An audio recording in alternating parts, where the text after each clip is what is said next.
வணக்கம். டான் தமிழொலியின் காலை நேர பிரதான செய்திகளுடன் புலேந்திரன் சுலக்ஷன். மாலைதீவு ஜனாதிபதி அலுவலக அதிகாரிகள் ஜனாதிபதி செயலகத்திற்கு விஜயம் செய்தனர். மாலைதீவு ஜனாதிபதி அலுவலக அதிகாரிகள் ஜனாதிபதி செயலகத்திற்கு கல்விசார் விஜயம் மேற்கொண்டனர். எதிர்வரும் 27ஆம் தேதி வரை அவர்கள் இலங்கையில் தங்கியிருப்பார்கள்.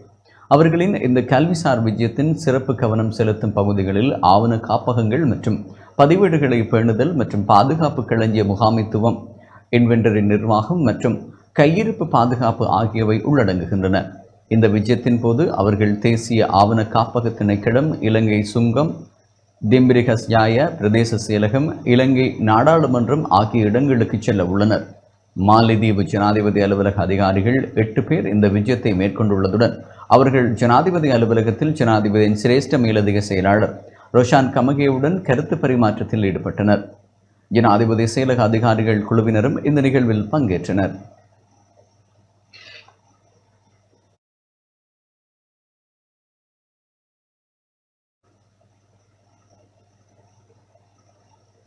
ஹட்டனில் இடமாற்ற சபையின் அனுமதியின்றி ஆசிரியர்களுக்கு இடமாற்றம் வழங்குவதாக குற்றம் சாட்டப்பட்டுள்ளது. நுவரெலியா ஹட்டன் கல்வி வலயத்திற்குட்பட்ட பாடசாலைகளில் பணிபுரிகின்ற ஆசிரியர்களுக்கான இடமாற்ற சபையின் அனுமதியின்றி ஹட்டன் வலய கல்வி பணிப்பாளரினால் வழங்கப்பட்டுள்ளதாக ஹட்டன் கல்வி வலயத்தின் ஒன்றிணைந்த கூட்டமைப்பு குற்றம் சுமத்தியுள்ளது. ஹட்டனில் இடம்பெற்ற ஊடகவியலாளர் சந்திப்பில் கலந்து கொண்டு ஊடகங்களுக்கு கருத்து தெரிவித்த போதே கூட்டமைப்பு உறுப்பினர்கள் இவ்வாறு தெரிவித்தனர். ஹட்டன் கல்வி வலயத்தினுடைய இடமாற்றம் காலம் தாழ்த்தி நடைபெற்றுக் கொண்டிருக்கின்றது. 1ஆம் மாதம் 28ஆம் தேதி நடைபெற்ற இடமாற்றம் இதுவரையில் நடைபெறவில்லை. இந்த 6 மாத கால இடைவெளியில் இந்த இடமாற்றங்கள் நடைபெறாமல் இருக்கும்போது இந்த வலய கல்வி பணிமனையில் உள்ளவர்கள் மாகாணத்துக்கு தெரிவிக்கின்றார்கள், பாடசாலைகளுக்கு ஆசிரியர்கள் இல்லை, உடனடியாக போட வேண்டும் என சேவையின் தேவை கருதி என்ற அடிப்படையில் அங்கிருந்து உறுதியை பெற்றுக்கொண்டு முறையற்ற வகையில் இடமாற்றங்களை செய்கின்றார்கள். இடமாற்ற சபையினுடைய அனுமதியை பெற்றுதான் செய்ய வேண்டும். அந்த வகையிலே இவர்கள் அந்த காலத்தை நீடித்து அந்த கால இடைவெளியில் இடமாற்ற சபையில் உட்செலுத்தாமல் இந்த இடமாற்றம் செய்வதில் இவர்கள் முனைப்பாக இருக்கின்றார்கள். எதிர்காலத்தில் இந்த இடமாற்றமானது இடமாற்ற சபை ஊடாக நடைபெற வேண்டும் என்பது எங்களுடைய கோரிக்கை. இந்த கோரிக்கை அனைத்தும் நிறைவடையாவிட்டால் நாங்கள் எதிர்காலத்தில் தொழிற்சங்க போராட்டத்துக்கு தயாராக இருக்கின்றோம் என கூறிக்கொள்ள விரும்புகின்றோம். நேரடியாக வலய கல்வி பணிப்பாளருக்கும் தொடர்பாக நாங்கள் தெரிவித்திருந்தும் கூட இதுவரை காலமும் அவர் இடமாற்ற சபையினுடைய அனுமதியின்றி பல இடமாற்றங்களை செய்து வருகின்றார். எதிர்வரும் காலத்தில் இவர்கள் இடமாற்ற சபை ஊடாகவே இந்த இடமாற்றங்களை செய்ய வேண்டும் என்பதே எங்களுடைய பிரதான கோரிக்கையாக இருக்கின்றது. இடமாற்ற சபையிலும் பல்வேறு இடர்பாடுகள், பல்வேறு பிரச்சனைகள் தொடர்ந்த வண்ணமே இருக்கின்றன. அவை நாங்கள் இது குறித்து ஏற்கனவே பல்வேறு முறைப்பாடுகளை செய்திருந்த போதும் இதுவரையும் தீர்வு கிடைக்காத ஒரு நிலை தொடர்வதை சங்க உறுப்பினர்கள் பல்வேறு பாடசாலைகளிலிருந்து பாதிக்கப்பட்டு வருவதாக குறிப்பிடுகின்றார்கள். இந்த இடமாற்ற சபைக்கு அப்பாற்பட்டு சேவை நிமித்தம், அதாவது இணைப்பு, இவை அனைத்தும் நிறுத்தப்பட வேண்டும். அப்போ இதெல்லாம் நிறுத்தப்படுமாக இருந்தால் மிகவும் ஹட்டன் கல்வி வலயத்தில் ஒரு முறையான இடமாற்றம் ஒன்று இடம்பெறும் என்று நாங்கள் எதிர்பார்க்கின்றோம். ஆசிரியர்களுக்கு உரிய நிலுவைப் பணம் வழங்கப்படாமல் இருக்கின்றது. சம்பள உயர்வுக்காக அது வழங்கப்படுவதும் ஆசிரியர் தொழிற்சங்கங்களோட தலையீடுகள் அன்றி வலய கல்வி பணிப்பாளர் ஒரு சர்வாதிகார போக்கில் நடைபெற்று வருகிறார். கஷ்டப்படுகின்ற ஆசிரியர்களுக்கு இந்த நிலுவை பணமோ அல்லது சம்பள உயர்வு பணமோ கிடைக்கிறதில் பல்வேறு சிரமங்கள் ஏற்படுகின்றன. ஒரு முறையான ஒரு செயல் திட்டங்களை அமுல்படுத்தி எங்களுக்கு இந்த நிலுவை பணமும் சம்பள உயர்வு பணமும் கிடைக்கப்பெற வாய்ப்பு எடுத்துமாறு நாங்கள் கேட்டுக்கொள்கின்றோம். யாழ்ப்பாணம் வலி வடக்கில் காணிகளை விடுவிக்க கோரி அமைதி வழியில் கவனஈர்ப்பு போராட்டம் முன்னெடுக்கப்பட்டது. யாழ்ப்பாணம் வலி வடக்கில் உயர் பாதுகாப்பு வலயத்தில் உள்ள 2400 ஏக்கர் காணிகளை விடுவிக்க கோரி நேற்று 3வது நாளாகவும் அமைதி வழியில் கவனஈர்ப்பு போராட்டம் முன்னெடுக்கப்பட்டது. 3 நாட்களை கடந்தும் தமது உரிமைகளை காணி தொடர்பில் அரசு தரப்பினர் எவரும் அக்கறை செலுத்தாததால் மக்கள் கவலையுடன் சோர்வாக போராட்டத்தை முன்னெடுத்தனர். காணிகளை விடுவிக்க கோரி மயிலட்டி சந்தையில் ஆரம்பிக்கப்பட்ட போராட்டத்தில் நேற்றும் 500க்கும் மேற்பட்ட மக்கள் கலந்து கொண்டு உணவு சமைத்து அவ்விடத்தை விட்டு நகராமல் அமைதி வழியில் போராட்டத்தை முன்னெடுத்து வருகின்றனர். குறித்த போராட்டத்தில் மயிலட்டி, பலாலி, அண்டனிபுரம், காங்கேசந்துறை உள்ளிட்ட காணிகளைச் சேர்ந்த வயோதிபர்கள், இளைஞர்கள், சிறுவர்கள், பெண்கள் என பலர் போராட்டத்தை முன்னெடுத்து வருகின்றனர். 1990ஆம் ஆண்டு காலப்பகுதியில் யுத்தம் காரணமாக இடம்பெயர்ந்து மக்கள் யுத்தம் நிறைவடைந்தும் தமது காணிகளுக்கு வந்த பின்னரும் ஆட்சிக்கு வந்த ஒவ்வொரு அரசாங்கமும் காணிகளை விடுவிப்பதாக கோரி சிறு சிறு இடங்களை மாத்திரம் விடுவித்துள்ளன. ஆனால் மக்களின் காணிகள் முழுமையாக விடுவிக்கப்படவில்லை. இதனால் வாடகை வீடுகளிலும் உறவினர்கள் வீடுகளிலும் முகாம்களிலும் காணி சொந்தக்காரர்கள் வாழ்ந்து வருகின்றனர். பாதுகாப்பு காரணங்களுக்காக காணிகள் வைத்திருப்பதாக கூறுகின்ற இராணுவம் தற்போது மக்கள் நிம்மதியாக வாழக்கூடிய சூழ்நிலை உருவாகிய நிலையிலும் அவர்களின் காணிகள் விடுவிக்கப்படாமல் வைத்திருப்பது மக்கள் தொடர்ந்து அகதிகளாகவே வாழும் நிலைக்கு உட்படுத்தப்படுவதாக தாம் உணர்வதாக போராட்டக்காரர்கள் தெரிவிக்கின்றனர்.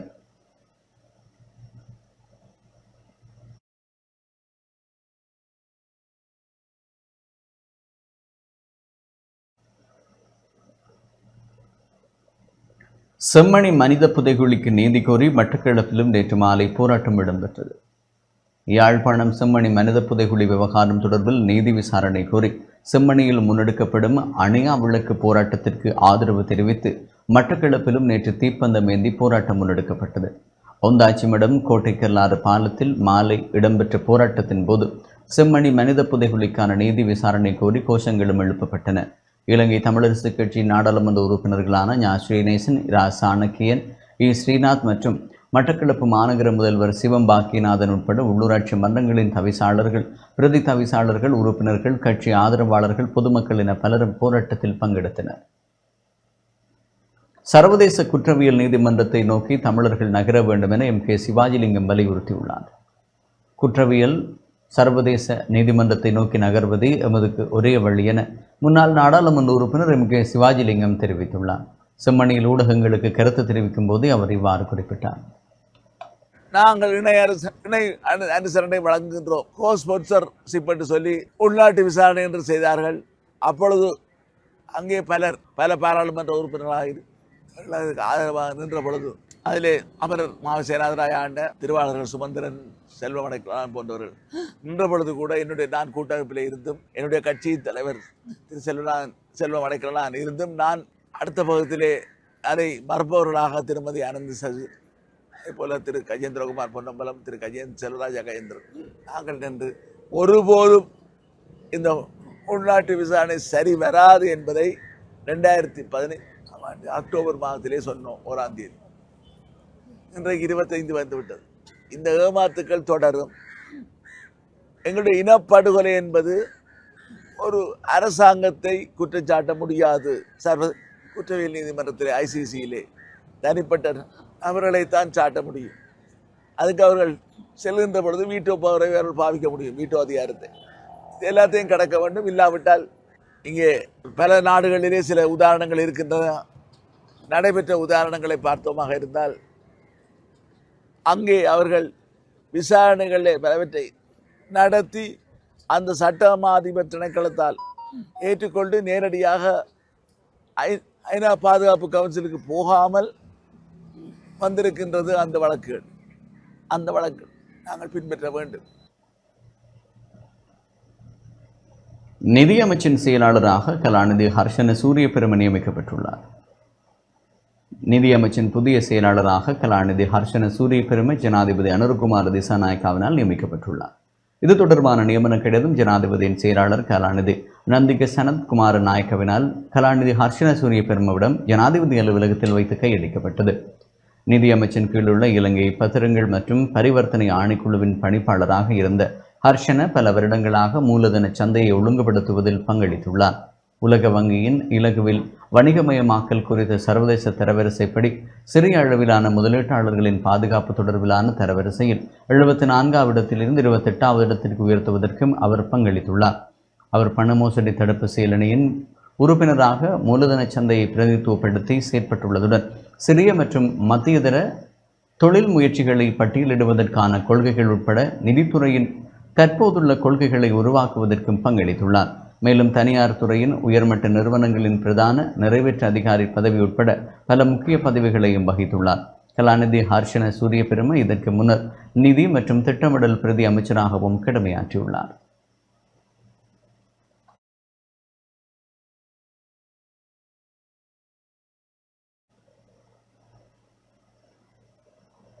மட்டக்களப்பில் மாணவ தூதுவ நிகழ்ச்சி திட்டத்தின் கீழ் பதிவு செய்யப்பட்ட பாடசாலை சமூகத்தவர்களுக்கு விசேட சேலமர்வு ஒன்று நடத்தப்பட்டது. தேசிய சிறுவர் பாதுகாப்பு அதிகார சபையால் மட்டக்களப்பு மாவட்ட செயலகத்துடன் இணைந்து செயற்படுத்தப்படும் மாணவ தூதுவ நிகழ்ச்சி திட்டத்தில் பதிவு செய்யப்பட்ட பாடசாலைகளின் அதிபர்கள் உட்பட பாடசாலை சமூகத்தவர்களும் விசேட சேலமர்வு நடத்தப்பட்டது. மாவட்ட அரசு அதிபர் ஜஸ்டினா முரளிதரன் தலைமையில் சேலமர்வு இடம்பெற்றது. 2020ஆம் ஆண்டு ஆரம்பிக்கப்பட்ட மாணவ தூதுவ நிகழ்ச்சி திட்டத்தில் மட்டக்களப்பு மாவட்டத்திலிருந்து பதிவு செய்யப்பட்டுள்ள 65 பாடசாலைகளில் இருந்து விசேட வீதமாக 35 பாடசாலைகளைச் சேர்ந்தவர்களே சேலமர்வில் பங்கேற்றனர். இந்நிகழ்ச்சி திட்டத்தின் ஊடாக பாடசாலைகளில் இனங்காணப்பட்ட சவால்களுக்கு எவ்வாறு தீர்வுகளை பெற்றுக்கொள்வது என்பது தொடர்பாகவும் ஆராயப்பட்டது. தேசிய சிறுவர் பாதுகாப்பு அதிகார சபையின் மாவட்ட உத்தியோகஸ்தர் நிசா ரியாஷின் ஒழுங்கமைப்பில் இடம்பெற்ற செயலமர்வில் வளவாளராக சட்டப்பயிற்சி அதிகாரி வைத்தியர் வில்லியனா டயஸ், கல்வி திணைக்களத்தின் பட்டியிருப்பு கல்வி வலய அலுவலக இணைப்பாளர் ரீட்டா கலைச்செல்வன் மற்றும் தேசிய சிறுவர் பாதுகாப்பு அதிகார சபையின் மாவட்ட உள்ள சமூக உத்தியோகஸ்தர் ஏ பிரபாகர் ஆகியோரும் கலந்து கொண்டனர். பிரதேச சிறுவர் பாதுகாப்பு உத்தியோகஸ்தர்கள், பாடசாலை அதிபர்கள், ஆசிரியர்கள், பல்கலைக்கழக மாணவர்கள், மாவட்ட தேசிய சிறுவர் பாதுகாப்பு அதிகார சபை உத்தியோகஸ்தர்கள் சேலமர்வில் கலந்து கொண்டனர்.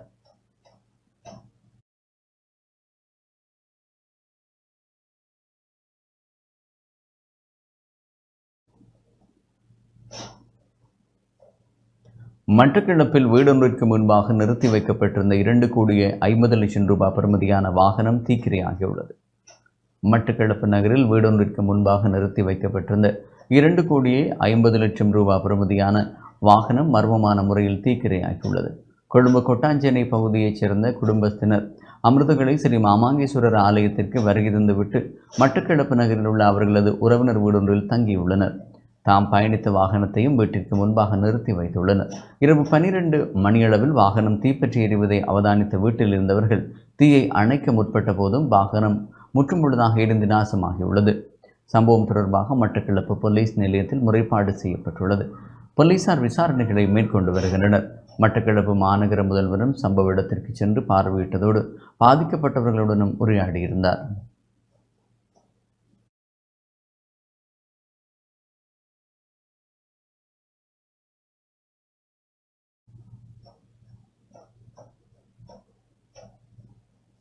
திருகோணமலை மூதூர் பிரதேச சபையின் தவிசாளராக இலங்கை தமிழரசு கட்சியைச் சேர்ந்த செல்வரத்னம் பிரகலாதன் தெரிவு செய்யப்பட்டுள்ளார். திருகோணமலை மூதூர் பிரதேச சபைக்கான தவிசாளர் மற்றும் உதவி தவிசாளர் தெரிவு கிழக்கு மாகாண உள்ளூராட்சி ஆணையாளர் அஸ்மி ஆதாம் லெப்பை தலைமையில் இடம்பெற்றது. மூதூர் பிரதேச சபையின் தவிசாளர் தெரிவுக்காக நடத்தப்பட்ட பகிரங்க வாக்களிப்பில் இலங்கை தமிழரசு கட்சி உறுப்பினர் செல்வரத்னம் பிரகலாதன் வெற்றி பெற்றுள்ளார். தவிசாளர் தெரிவின் போது இலங்கை தமிழரசு கட்சி உறுப்பினர் செல்வரத்னம் பிரகலாதன் மற்றும் தேசிய மக்கள் சக்தி உறுப்பினர் RM ரிஃபான் ஆகியோரது பெயர்கள் முன்மொழியப்பட்டன. இதன் காரணமாக தவிசாளரை வாக்களிப்பின் மூலம் தெரிவு செய்ய ஏற்பாடு செய்யப்பட்டது. தவிசாளரை இரகசிய வாக்கெடுப்பின் மூலம் தெரிவதா அல்லது பகிரங்க வாக்கெடுப்பின் மூலம் தெரிவு செய்வதா என்பதை அறிந்து கொள்வதற்காக உள்ளூராட்சி ஆணையாளரால் இரகசிய வாக்கெடுப்பு நடத்தப்பட்டது. இந்த வாக்கெடுப்பில் மொத்தம் 22 வாக்குகளும் பதிவு செய்யப்பட்டது. 13 வாக்குகள் தவிசாளர் தெரிவை பகிரங்க வாக்களிப்பின் மூலம் நடத்துவதற்கும் 8 வாக்குகள் இரகசிய வாக்களிப்பின் மூலம் நடத்துவதற்கும் அளிக்கப்பட்டன. இதன் பிரகாரம் நடைபெற்ற பகிரங்க வாக்களிப்பில் பதிவு செய்யப்பட்ட 21 வாக்குகளில் 13 வாக்குகளை பெற்று தமிழரசு கட்சியின் பிரகலாதன் வெற்றி பெற்றார். இவருக்கு ஆதரவாக இலங்கை தமிழரசு கட்சி, ஸ்ரீலங்கா முஸ்லிம் காங்கிரஸ், ஐக்கிய மக்கள் சக்தி மற்றும் ஐக்கிய தேசிய காங்கிரஸ் ஆகிய கட்சிகளின் உறுப்பினர்கள் உட்பட ஜனநாயக தமிழ் தேசிய கூட்டணியின் ஒரு உறுப்பினரும் வாக்களித்திருந்தார். பகிரங்க வாக்கெடுப்பில் தேசிய மக்கள் சக்தி தவிசாளர் வேட்பாளர் RM ரிஃபான் 8 வாக்குகளை பெற்றுக்கொண்டார். இவருக்கு ஆதரவாக தேசிய மக்கள் சக்தி, நல்லாட்சிக்கான தேசிய முன்னணி, அகில இலங்கை மக்கள் காங்கிரஸ், ஜனநாயக தமிழ் தேசிய கூட்டணியின் ஒரு உறுப்பினர் என 8 உறுப்பினர்கள் வாக்களித்தனர். உதவி தவிசாளராக ஸ்ரீலங்கா முஸ்லிம் காங்கிரஸ் உறுப்பினர் PT முகமது ஃபைசர் ஏகமனதாக தெரிவு செய்யப்பட்டார்.